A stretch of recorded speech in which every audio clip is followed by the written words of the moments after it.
আজ একটু দেরি হয়ে গেছে, দেখতে পাচ্ছ সকালে সূর্যটা আমার চোখ মুখে একদম সুন্দরভাবে পড়ছে, মনটাও ভালো লাগছে। আজকে ভেবেছিলাম আজকের দিনটা অফ দেবো, কিন্তু কন্টিনিউ টানা 3 দিন না করলেও মনটা অস্থির হয়ে যাচ্ছে আর কি, ভালো লাগছে না। তো আজকে 3 থেকে 4 মিনিট বন্ধুরা, খুব একটা সময় নেবো না, অল্প আছে। আর তাছাড়া আজ আমার ব্যক্তিগত কিছু কাজ আছে, সেটা হচ্ছে বস্তিক্রিয়া। কেননা বস্তিক্রিয়াটা কিছুদিন পর পর প্রত্যেকটা মানুষেরই করা উচিত, এতে 75% রোগ থেকে মুক্তি পাওয়া যায়। সব কাজ ফেলে এটা আগে করা উচিত, কিন্তু যেহেতু দেরি হয়ে গেছে সেটা আমি আগে করতে পারলাম না, আগে আমি এই কাজটা করি। এটাও আমার একটা সুস্থ থাকার একটা কাজ, সুন্দর এবং সুস্থ থাকার কাজের মধ্যে পড়ে। আর হড়বড়িয়ে কথাগুলো বলছি কেননা সকাল হয়ে গেলে জানোই তো, সকালবেলা মানুষের কাজকর্ম থাকে, বিভিন্ন দিকে এই বাসন রাখার আওয়াজ, বালতির আওয়াজ, জল ভরা আওয়াজ, ঝাড় দেওয়ার আওয়াজ ইত্যাদি, এই যে আওয়াজগুলো চলে আসবে, সেই কারণে আমি এটা সকাল সকালে এই কাজটা করে থাকি। কিন্তু আজ যেহেতু একটু দেরি হয়ে গেল, চলো একটু সংক্ষেপে আলোচনা করে নিই। রত্নাকর দস্যু তার পিতা, মাতা এবং পত্নীর কাছে যে গিয়েছিল, তার পাপের ভাগী কেউ হতে চাইলো না। কেউ তার পাপের ভাগী, দেখেছো পাখির আওয়াজ করছে। আসলে এই জিনিসগুলো তো খুব ধীর স্থির মন নিয়ে বলতে হয়, চারিদিকে আওয়াজ হলে একটু অসুবিধা হয়, গাড়ির আওয়াজ। তো তার পাপের ভাগে যখন কেউ হতে চায়নি, তখন সে নিজে সেই যে মুদগর দিয়ে সে সকলকে আঘাত করতো, সেই মুদগর সে নিজের মাথায় আঘাত করলো। ফলে কি হলো, সে মূর্ছা গেল। যেই তার জ্ঞান ফিরলো, তখন সে দৌড়তে দৌড়তে ছুটতে ছুটতে গেল সেই তাদের কাছে, ব্রহ্মার কাছে। ব্রহ্মার নারদ মুনিকে সে রেখে এসেছিল বনে। ছুটতে ছুটতে গিয়ে বলল, আমার এ পাপে কিসে আমি পরিত্রাণ পাবো? আমি এতদিন পাপ করেছি। তার মানে সে অজ্ঞান অবস্থায় পাপ করেছিল, সে জানতো না যে সে পাপ করছে। সে জানতো যে এটাই আমার কর্ম। যে দিব্য জ্ঞান দিল ব্রহ্মা, সেটা সে গ্রহণ করলো। কিন্তু আশ্চর্য বিষয়, আমাদের বাস্তব জীবনে আমাদের চারিপাশে আমরা এরকম দেখতে পাই যে যারা পাপী, মহাপাপী, পাপ করেই চলেছে, অনর্গত মিথ্যা কথা বলা, তারপরে লোকের ক্ষতি করা, অনিষ্ট করা ইত্যাদি সে করেই চলেছে। কিন্তু তাকে তুমি যতই দিব্যজ্ঞান দেওয়ার চেষ্টা করো, সে কখনোই দিব্যজ্ঞান নেবে না। সে এরকম চোখ বন্ধ করেই থাকবে। এই যে সূর্যের কিরণ আসছে, তার দিকে সে তাকাবে না, আলোর দিকে সে তাকাবে না, সে অন্ধকারেই থাকতে চায়। যতই তুমি তাকে জ্ঞানের আলোকে ভাসিয়ে দাও না কেন, সে ভাসবে না। সে অন্ধকারের ঘরের কোণাতেই থাকতে পছন্দ করে। এরকম মানুষও আমাদের চারপাশে আমরা দেখে থাকি। কিন্তু একটু জ্ঞানের আলো নিলে, দেখো আজকে রত্নাকর থেকে সে কোথা থেকে কোথায় চলে গেল। যখনই তাকে ব্রহ্মা জ্ঞান দিল, সেই দিব্য জ্ঞানের অধিকারী সে হতে চাইলো। সমস্ত কিছু ফেলে সে ছুটতে ছুটতে সেখানে এলো যে, প্রভু আমাকে এখান থেকে পরিত্রাণ করো। যখন বলল যে এ সকল পাপে কিসে পাবো পরিত্রাণ, ব্রহ্মা তখন বলল, কহিলেন পিতামহ মুনির কুমারের, তুমি স্নান করিয়া আইসো সরোবরে। শুনিয়া চলিল তবে সরোবর পারে, তার দৃষ্টি মাত্র জল বাষ্প হইয়া উড়ে। শুষ্ক স্থলে মরে মিন মকর কুম্ভীর, কহিল ব্রহ্মার কাছে না পাইয়া নীর। ছিল যে অগাধ জল এই সরোবরে, মম দৃষ্টিপাত জল রহিল অন্তরে। শুনিয়া কহেন ব্রহ্মা সঙ্গী তপবনে, হইয়াছ পূর্ণ পাপ তরিবে কেমনে। কমণ্ডলু জল ছিল দিলেন মাথায়, মহামন্ত্র মুনি তারে কহিবারে যায়।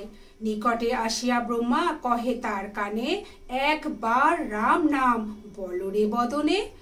পাপে জড় জিহ্বা রাম বলিতে না পারে, কহিল আমার মুখে ও কথা না স্ফুরে। শুনিয়া ব্রহ্মার বড় চিন্তা হইল মনে, উচ্চারিবে রাম নাম এ মুখে কেমনে।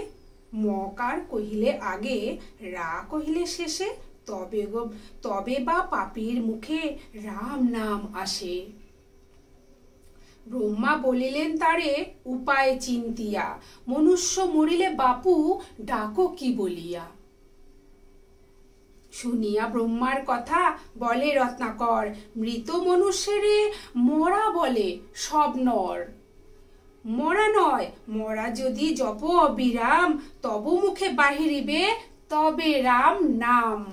শুষ্ক কাষ্ঠ দেখিলেন বৃক্ষের ওপরে, অঙ্গুরি ঠরিয়া ব্রহ্মা দেখান তাহারে।